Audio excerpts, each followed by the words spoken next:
सब व्यूअर्स को मेरा सीए गौरव आर्या का बहुत बहुत प्रणाम। आज हम लेकर आए हैं डेब्यू वीडियो अपने नए यूट्यूब चैनल सीए साहब के ऊपर। हमारी वीडियो का टॉपिक है new income tax regime. Budget 2023 में भारत सरकार ने new income tax regime launch की है और जिसमें बोला है कि अब हम सब भारतीयों को, सब इंडियंस को न्यू टैक्स रिजीम की साइड जाने का टाइम आ चुका है। अब ये new tax regime default regime होगी। आइए डिस्कस करते हैं इस न्यू टैक्स रिजीम के फीचर्स क्या हैं। सबसे पहला, ये एप्लीकेबल होगी इंडिविजुअल और एचयूएफ के ऊपर। इसमें होंगे 6 स्लैब्स। 0 से 3 लाख तक कोई टैक्स नहीं लगेगा, 0% रेट है। 3 से 6 लाख पे टैक्स लगेगा 5%। 6 से 9 लाख पे टैक्स लगेगा 10%। 9 से 12 लाख पे टैक्स लगेगा 15%।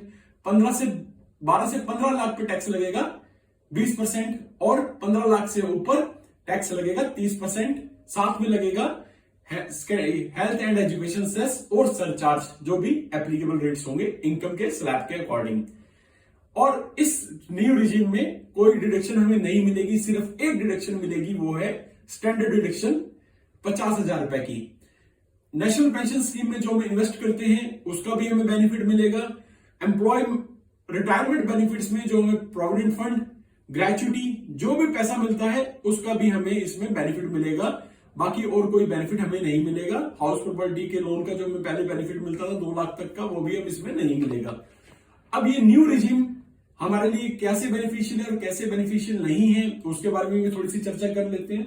सबसे पहला क्वेश्चन आता है कि हमें कौन सी रिजीम ऑप्ट करनी चाहिए। ये सबकी पर्सनल चॉइस है।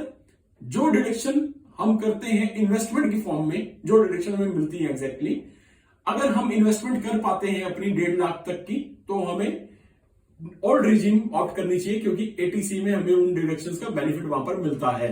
LIC, public provident fund, national saving certificate, school children fees, इस टाइप की जो डिडक्शंस है हमें ओल्ड रिजीम में मिलती हैं।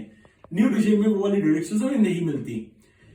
दूसरा क्वेश्चन ये आता है कि अगर मैंने ओल्ड रिजीम ऑप्ट कर ली है तो क्या मेरे पास ऑप्शन है न्यू रिजीम में जाने का। सबसे पहला मैं बताना चाहता हूं, ये डिफॉल्ट रिजीम है। अगर हमें न्यू रिजीम नहीं ऑप्ट करनी तो हमें अपने एम्प्लॉयर को बताना पड़ेगा कि हम ओल्ड रिजीम में जाना चाहते हैं और वो टीडीएस उसके हिसाब से डिडक्ट करें। अगर बाई चांस बाद में हमारा मन बन जाता है नहीं हमें तो न्यू रिजीम में जाना है, हम तो डिडक्शन के लिए इन्वेस्टमेंट नहीं कर पाए हैं, तो उस केस में हम अपनी income tax return new regime के अकॉर्डिंग फाइल कर सकते हैं और न्यू रिजीम में जा सकते हैं। तो ऑप्शन इनकम टैक्स रिटर्न के टाइम पे हमारे पास हमेशा ओपन होता है कोई सी भी रिजीम सेलेक्ट करने का। अब क्वेश्चन ये आता है, जरूरत क्या थी इस न्यू रिजीम की, क्या फायदा इस न्यू रिजीम का। देखिए, विश्व बदल रहा है, हिंदुस्तान बदल रहा है, हमें भी बदलना होगा। कन्वेंशनल स्कीम्स जो है जिसमें हम पहले इन्वेस्टमेंट करते थे, like life insurance corporation, national saving certificate, आज की डेट में वो आउटडेटेड हो गई हैं। उसमें इतना हमें बेनिफिट नहीं मिलता है, 8 से 10% ही हम कमा पाते हैं और लाइफ इंश्योर्ड भी ज्यादा कोई बहुत बड़ा अमाउंट नहीं मिलता है इंश्योरेंस का। अब युवा जो है हमारा, वो जाता है टर्म इंश्योरेंस की साइड। टर्म इंश्योरेंस में 1 करोड़ 2 करोड़ का टर्म इंश्योरेंस हमें बहुत ही स्मॉल अमाउंट के प्रीमियम में मिल जाता है। अगर मैं बात करता हूं 30 साल का कोई युवा है तो वो 20 से 25 हजार के बीच में 1 करोड़ का टर्म इंश्योरेंस ले लेता है, तो उसकी लाइफ उस तरह से सिक्योर हो जाती है। और साथ में वो इन्वेस्टमेंट करता है म्यूचुअल फंड्स में, स्टॉक मार्केट में, जहां पर उसको हायर रिटर्न्स मिलते हैं in comparison of this traditional schemes of LIC and all. 15%, 20%, 30% कमाने का हमें मौका देते हैं म्यूचुअल फंड्स और स्टॉक मार्केट। तो ये फायदे हैं न्यू रिजीम का। ऐसा नहीं है कि भारत सरकार सेविंग्स को मोटिवेट नहीं कर रही, प्रमोट नहीं कर रही।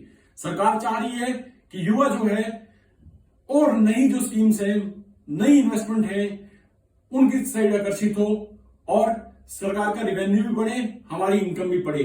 तो ये था न्यू रिजीम के बारे में। आपका कोई भी कमेंट हो तो हमें कमेंट बॉक्स में बताइए।